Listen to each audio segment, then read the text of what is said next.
You have a finished draft, you walked away from it for a while, now it's time to revise. I have a specific method that I use for revising. It's kind of like my own cobbled together method, but it works for me. I can't read and revise for every single problem at the same time. I have to tackle revision in stages, and I go from big to small. So I resave my draft as a new document. I usually call it whatever it's called, _revision.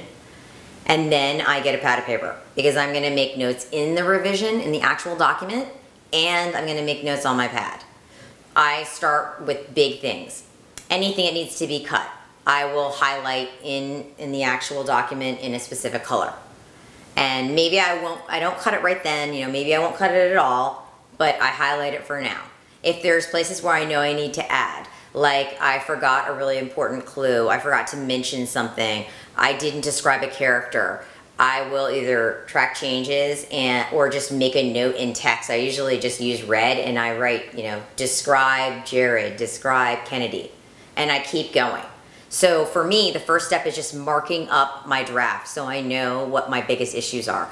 If I get to a scene where nothing happens, I'll literally write nothing happens, need conflict, need action, what does the character learn here? And later on I'm going to decide, do I cut it? How do I fix it? I also make notes on a pad.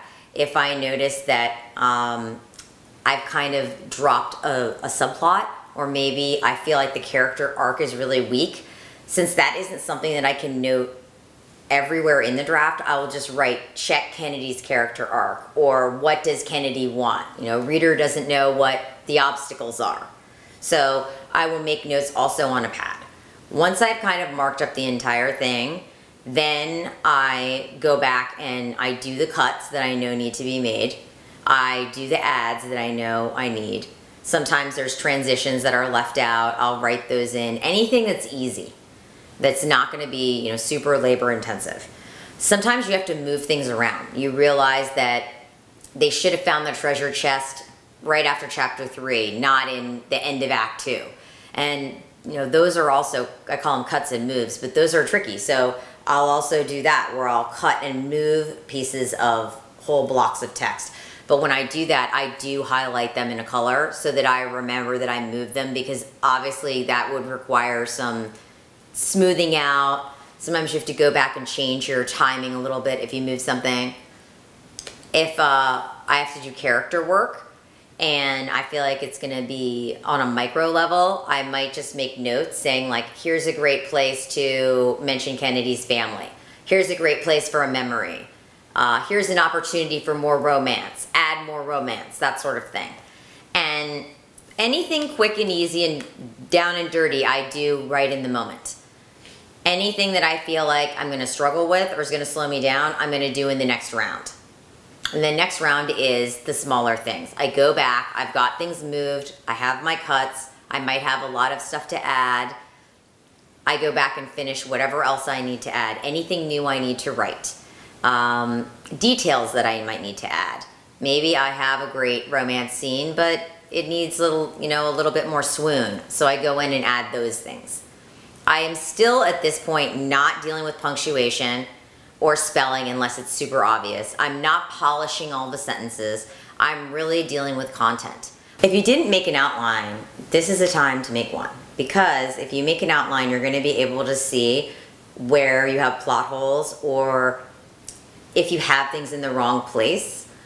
Again, I love, The Writer's Journey. I love James Scott Bell's Plot and Structure, Story Engineering. Like, find a model that you like. They're basically all the same. They're a 3-act structure. And go ahead and make an outline so that you can, it also helps because you can see, do you have 3 scenes in a row that are all at a hotel? Or do you have 10 chapters and nobody's kissing, or one character's missing for 10 chapters? You can actually see what your scenes are and you can see where things go. And also it helps if you need to move things, because you can see where you might want to move things around. I used an outline from the beginning, so what I do is I actually compare what I wrote to my outline, because I always change things. And then I adjust it so that I know what I actually have in the document. And then I go into like my micro sort of revision. I love this book, I've mentioned it before, Hooked by Les Egerton. I look at the beginning of my chapters and scenes and the ends, and especially the first 5-10 pages of the novel to really see if I'm, sucking in the reader. Manuscript Makeover by Elizabeth Lyon. Obviously I use a lot because it's tabbed. This is all really great micro level stuff. It's about looking for contradictions, making your writing more descriptive and interesting, adding more emotion to your writing, making sure that you aren't using the same word 100 times. I abuse several words, which I will use 1,000 times in a draft. I actually do a search for them. But it reminds you to look for those and other kind of common mistakes that we all fall into.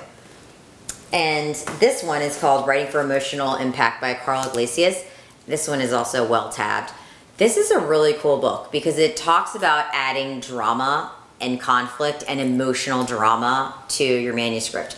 And it's really easy to use in revision because it gives you tips on how to amp up the suspense, the tension, kind of the emotional components of a scene. So it's best used when you already have that scene.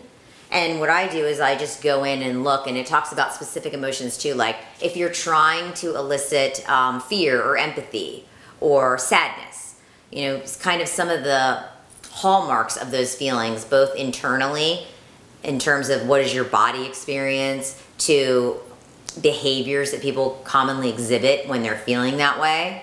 And I find that this kind of can take my sentences, my scenes to the next level if I spend a little time really cleaning them up.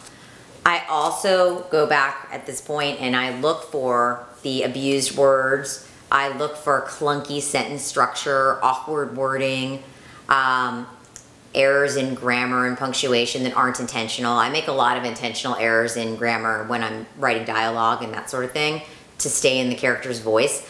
But obviously I don't want unintentional ones. Again, between my critique partners and sharing this with a professional editor, all of that will get taken care of, but I have to be the first person who looks at it. I'm kind of the first line of defense before it goes to the next one.